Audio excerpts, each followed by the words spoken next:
Hey, I'm Steve Lato. No law. Today we're just going to visit Eagle River, Michigan. And the reason we're going to visit this place is that Douglas Houghton, the first state geologist of Michigan, drowned just offshore at the age of 37, as indicated by the last sentence of this marker. Douglas is misspelled. It should have two S's. It's his mother's maiden name, but that's a common mistake. And so right behind this sign is a monument to Douglas Houghton, set in stone, which is appropriate. He was a geologist, as well as a medical doctor, mayor of Detroit, professor at the University of Michigan, surveyor, and he accomplished more in his short life than most of us will ever accomplish. He passed away, like they said there, at the age of 37. So did a lot of exploring by canoe, and of course he inspired me to get a canoe, and that's what my canoe is doing behind my Explorer back there. So came up here specifically to go out and visit the lake in the area where he drowned. And so here's the portrait of him by Elva Bradish, his brother-in-law, painted this of him in front of the pictured rocks. And they used that image to create the relief in the monument at Eagle River. And of course, that commemorates the life of Douglas Houghton again. And there's also, along with this, a historical marker that's been recently placed. So more people are learning about Douglas Houghton, which is good, a very, very important person in the history of Michigan. I wrote a book called Michigan's Columbus about his life. And so I'm glad to see that more people are learning about him. Here's the story about how he started in New York, came to Michigan in 1830 at the young age of, I believe, 21 or so. And, later on became a very, very important person, state geologist and so on. And then he was out exploring on the lake. He was actually helping one of his survey crews in 1845 when they got hit by a storm on a small boat. It was not a canoe, it was just a small boat. But someone told me that they knew where they found his body, and I had never heard of this before. But there is an indication on an old document where it says Dr. Houghton wrecked and drowned October 1845 with an arrow pointing to a piece of property. And I met the guy who owns the property, said, come on down, check it out. And I'm at the tiller of the 5-horsepower motor and 17-foot Grumman canoe. We've got the outriggers on just in case. The canoe can get tippy with 2 adults and a boat motor. But you'll see there, you can see the bottom of the water here, bottom of the lake, because the water is crystal clear. Last summer, the water was quite messed up because of the storm they had over the Father's Day weekend, washed a lot of debris and dirt out into the lake. It's all recovered now. And so 4, 5, 6 feet down, you can see the bottom, plain as day.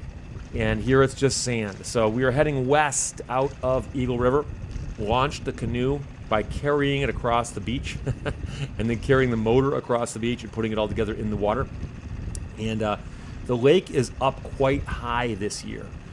In fact, much of the sandy portions of these beaches are submerged, and that became a problem, which I'll explain to you in a second.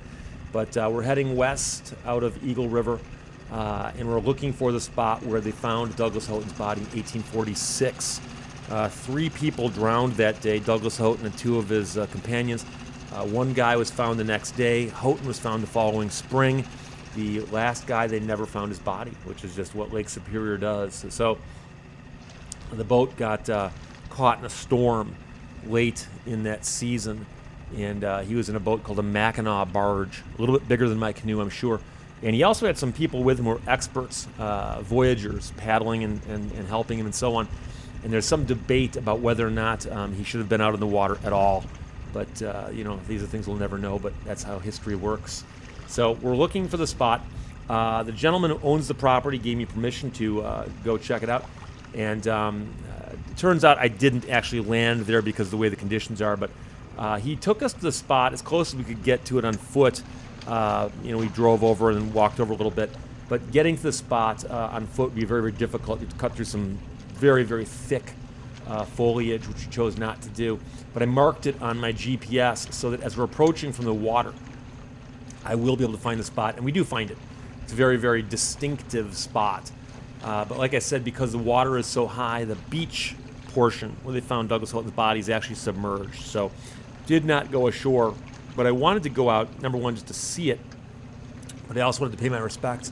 So again, remembering that they found him on shore, but his boat capsized out at sea. So we'll be approaching the area pretty soon. But it's interesting to think about. These trees we're looking at, some of them are white pines that are hundreds and hundreds of years old. And if you saw my video about the Tequamanon River trip I took, you know that I idolize these trees. I just love these trees. And they're the tall ones that you see sticking up above the rest of the trees. And so many of these trees would have been there back in the day when Douglas Houghton and his men were, tramping up and down this coast. So this is the tip of the Keweenaw Peninsula, and it is, in the upper peninsula of Michigan. It's about as far north as you can get and still be in the United States, at least in the Midwest. And so it does get cold up in the wintertime, and the days are very, very long in the summertime, but the summer is far too short up here. So I come up here as often as I can. Calumet, where the Italian hull disaster happened, is about 20, 30 minutes south of here. And my family is actually from the Houghton Hancock area, which is also not far south of Calumet. So this is an area I grew up spending a lot of time in. I remember coming to Copper Harbor as a child. And that's probably the first time I ever heard about Dr.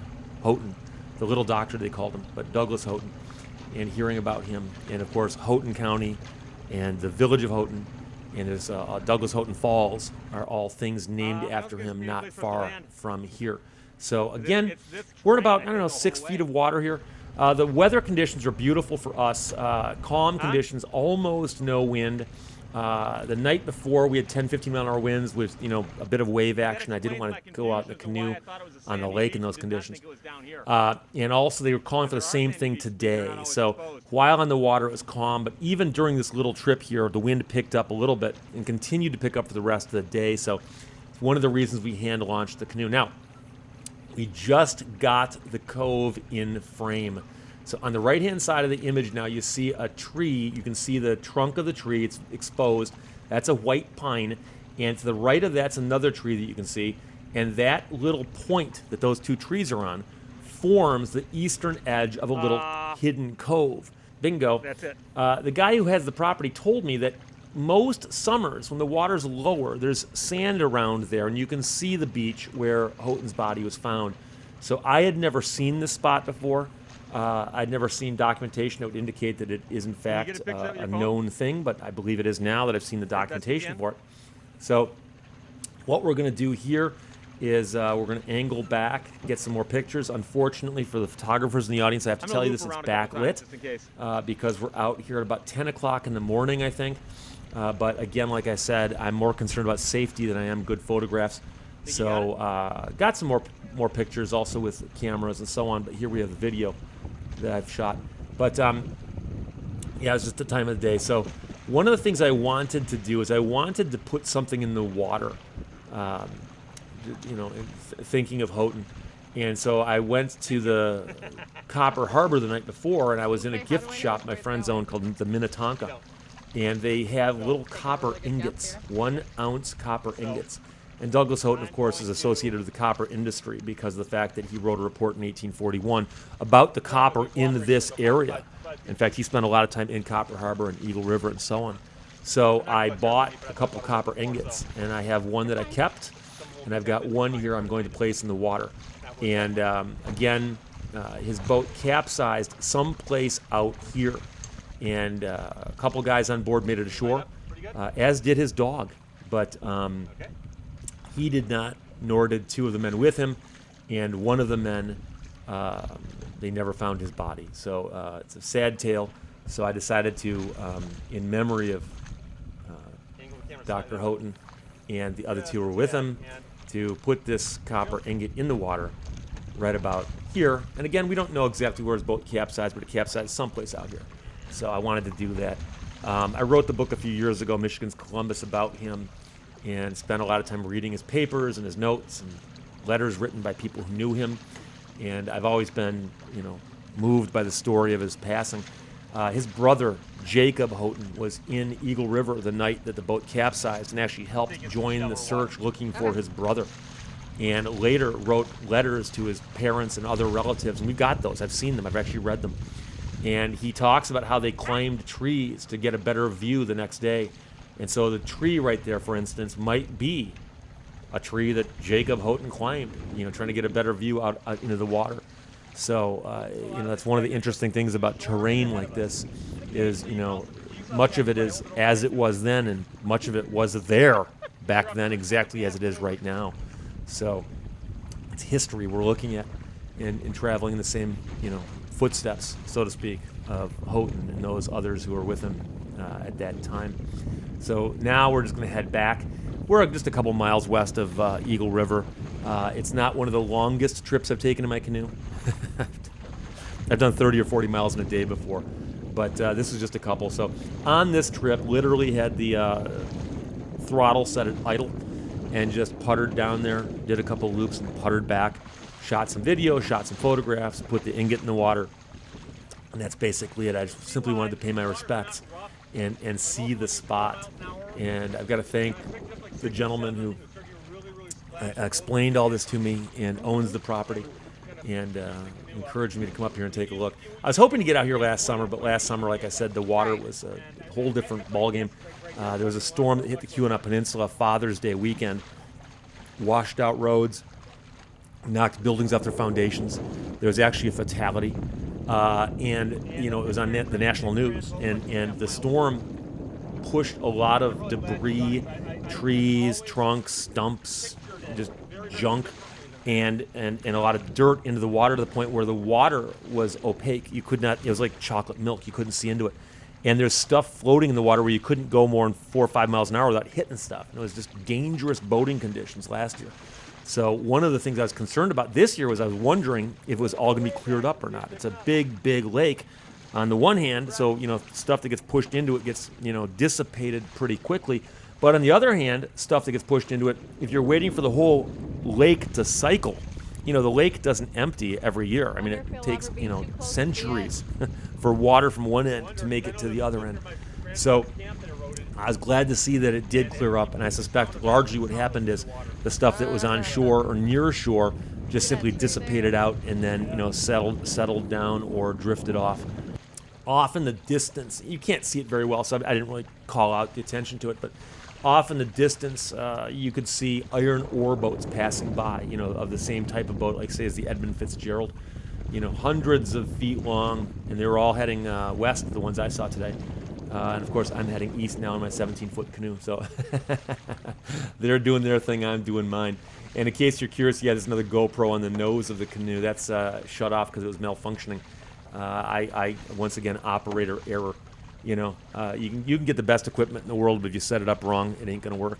So I will take full credit for that and let you know that that's why all the shots you're seeing today are from the handheld camera that I have on board. I have people ask me from time to time what kind of equipment I'm using, and if you're interested, I'm using a GoPro camera. It's just a GoPro Hero, and it's on a Removu stabilizer. And not that expensive these days, but modern technology is amazing what you can get for a couple $100 and what it'll look like. So some of these shots are amazing, and it's not the equipment, it's just the scenery. So I encourage you, if you've never been to Keweenaw Peninsula in Michigan's Upper Peninsula, it's a hike. We're 10, 12 hours north of Detroit, 10, 12 hours north of Chicago. But people who come here are stunned by it, and I've been coming here ever since I was a little kid, and I'll continue to come here as long as I can. And one of the beautiful things about all of this is, until today, I had never been out here on the water this far, just cruising around looking at stuff. Usually I'm on a mountain bike, biking up and down the peninsula, or in a car driving up and down the peninsula. So it's always neat to see a different perspective, different vantage point. And of course, this is just the view from the canoe heading east towards Eagle River, Michigan. So Eagle River, Michigan used to be a very, very large, bustling little community, and a lot of people coming and going because of the copper boom that was taking place. Of course, now it's more of a tourist destination. But if you ever get a chance, it's a beautiful country, a lot of stuff to do up there, a lot of things to drive around and see, and a lot of history as well. And I'm not sure if I mentioned it earlier, but there's a large building along the beach at Eagle River. It's called Fitzgerald's. It's a business. You can stop in there. I think you can stay there, but you can also eat there. And it's one of those landmark businesses in the area that it's always worth a thing to check out. So yeah, that's it right there, dead ahead. Well, not quite dead ahead, but you see it along the beach. And like I said, today was a little more convoluted of a boat launch because I actually took the canoe and carried it down to the water. And I actually do have a trailer designed to launch the canoe, and I trailer it, up and down, and then I launch it from the trailer. But The nearest launch to Eagle River would be Eagle Harbor, and Eagle Harbor is about 7 miles east. And I was thinking that you'll notice even the wind has picked up now, though it's a little windier now than it was an hour ago. And my concern was that if I launched at Eagle Harbor and spent an hour heading west and then an hour coming back, that by the time I was heading back, it might be too rough, or at least it might be rough enough to make it where it's unpleasant or splashy, as I like to say. The outriggers make the canoe more stable, but they splash me in the back. So we're now heading in towards shore. And like I said, today wasn't the longest trip in the canoe. It's a short little jaunt there and back. But like I said, I simply wanted to see the spot, what it looked like, and that's where they found Douglas Houghton back in 1846. Visit the spot, pay my respects, shoot some video which I could share with you, and then head on back. And as I always say, anytime I return with my canoe and I didn't go swimming is a success.